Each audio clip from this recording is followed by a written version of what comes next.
शिष्यों के साथ नगर भ्रमण करते हुए महात्मा बुद्ध जी की प्यास की कहानी एक अद्भुत उदाहरण है जो हमें शांत मन से काम करने की महत्वपूर्ण प्रेरणा देती है। महात्मा जी की तड़प और उनके शिष्यों की कोशिशें पानी की तलाश में एक दूसरे से अलग थलग दिखती हैं, लेकिन उत्कृष्टता सिर्फ शांत मन से काम करने में ही स्थित है।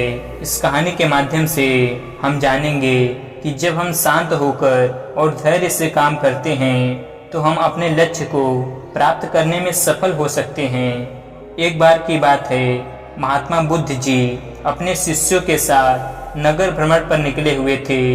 जब वह लोग काफी दूर चलकर आ गए और गर्मी भी बहुत हो रही थी। गर्मी के कारण महात्मा जी को बहुत जोर से प्यास लगने लगी। तब महात्मा जी ने अपने एक शिष्य से बोले, वत्स, हमें बहुत तेज प्यास लग रही है, क्या तुम हमारे लिए पानी ला सकते हो? तभी शिष्य बोला, क्यों नहीं गुरुजी, आप वहाँ पेड़ के नीचे थोड़ा विश्राम कर लें, मैं अभी आपके लिए पानी लेकर आया। यह कहकर वह शिष्य पानी की खोज इधर उधर करने लगा, लेकिन उसे आसपास कहीं भी पानी का स्रोत नहीं दिखा।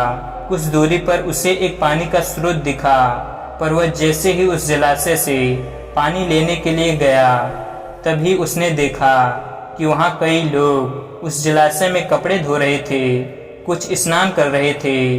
और फिर उसने देखा कि एक बैलगाड़ी सवार उस जलाशय को पार कर गया, जिससे कि जलाशय का पानी बहुत ही गंदा हो गया, क्योंकि उससे जलाशय की कीचड़ पानी में घुल गई और पानी मैला हो गया। तब उसने सोचा कि इतना गंदा पानी मैं गुरुजी के लिए कैसे लेकर जाऊं? इससे तो अच्छा है कि मैं खाली हाथ ही चला जाऊं। फिर उसने मन में सोचा कि गुरुजी पूछेंगे तो मैं क्या बोलूँगा। तब उसने कहा कि गुरुजी पूछेंगे तो मैं कह दूंगा कि गुरुजी, यहाँ तो दूर दूर तक कहीं भी कोई पानी का स्रोत नहीं दिखा। फिर थोड़ी देर बाद वह शिष्य गुरुजी के समीप आया और फिर महात्मा जी ने उससे बड़े प्रेम से पूछा कि वत्स, ले आए पानी? तब उस शिष्य ने उत्तर में कहा कि गुरुजी, मुझे क्षमा करें, मैं पानी की तलाश में बहुत दूर तक गया, लेकिन मुझे पानी कहीं भी नहीं मिला। महात्मा जी बोले कि कोई बात नहीं वत्स, तुम थक गए होंगे, थोड़ा विश्राम कर लो। लेकिन गर्मी भी बहुत थी। फिर महात्मा जी प्यास से व्याकुल होने लगे। तब उनके शिष्य ने कहा कि गुरुजी, मैं आपके लिए पानी लेकर आता हूँ। गुरुजी ने कहा, ठीक है। शिष्य बोला कि गुरुजी, तब तक उस पेड़ के नीचे थोड़ा विश्राम कर लें। यह कहकर वह शिष्य पानी की खोज में निकल पड़ा। काफी देर पानी की खोज के बाद उसे वही जलाशय दिखा जहां पहला शिष्य पानी की खोज में गया था। तब उसने भी वही सब देखा जो कि पहले शिष्य ने देखा था, कि लोग वहां कपड़े धो रहे थे, नहा रहे थे, जिससे कि पानी काफी मैला हो गया था। फिर वह शिष्य कुछ सोचकर कुछ देर वहीं बैठा रहा और फिर वह पानी एक पात्र में लेकर गुरुजी के समीप आकर बोला कि यह लीजिए गुरुजी पानी। तब गुरुजी ने पानी पिया और फिर दूसरे शिष्य से पूछा, तुम तो कह रहे थे कि तुम्हें दूर दूर तक कहीं भी पानी नहीं दिखाई दिया, फिर यह मेरे लिए कहाँ से पानी ले आया? तब शिष्य ने उत्तर में कहा कि गुरुजी, मुझे एक जलाशय मिला था, लेकिन वहाँ का पानी बहुत ही गंदा था। वह गंदा पानी मैं आपके लिए कैसे लाता?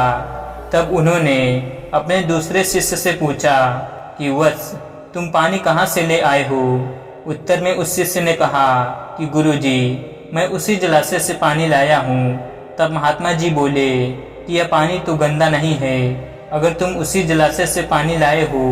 तब उत्तर में उस शिष्य ने कहा कि हाँ गुरुजी, क्योंकि जब सब वहाँ से कपड़े धोकर और स्नान करके चले गए, तब मैंने पानी की गंदगी नीचे बैठ जाने का इंतजार किया, और जब पानी साफ हो गया तब मैं पानी लेकर आ गया। तब महात्मा जी बोले कि शाबाश वत्स, अगर कोई भी काम शांत होकर किया जाता है तो वह काम जरूर ही सफल होता है। तो दोस्तों, हमें इस कहानी से यह प्रेरणा मिलती है कि कोई भी काम शांत मन से किया जाए तो हमें उस कार्य में जरूर सफलता मिलती है। इस कहानी से हमें यह सीख मिलती है कि कोई भी काम शांत मन से किया जाए तो सफलता अवश्य मिलती है। महात्मा जी के शिष्यों ने अपनी धैर्य और संयम से गंदे पानी को साफ करके गुरु जी को प्यास बुझाने का काम किया। यह कहानी हमें बताती है कि सफलता पाने के लिए हमें संयम, धैर्य और सहनशीलता की आवश्यकता होती है। हमारे कर्मों को शांत मन से और पूरी संवेदनशीलता के साथ करने से हम सफलता की ऊंचाई प्राप्त कर सकते हैं। तो दोस्तों, कैसी लगी यह कहानी आपको कमेंट सेक्शन में ज़रूर बताएं, और अगर अच्छी लगी हो तो इस चैनल को सब्सक्राइब करना ना भूलें। चलिए मिलते हैं किसी अगली कहानी में, तब तक के लिए अपना ख्याल रखें। धन्यवाद।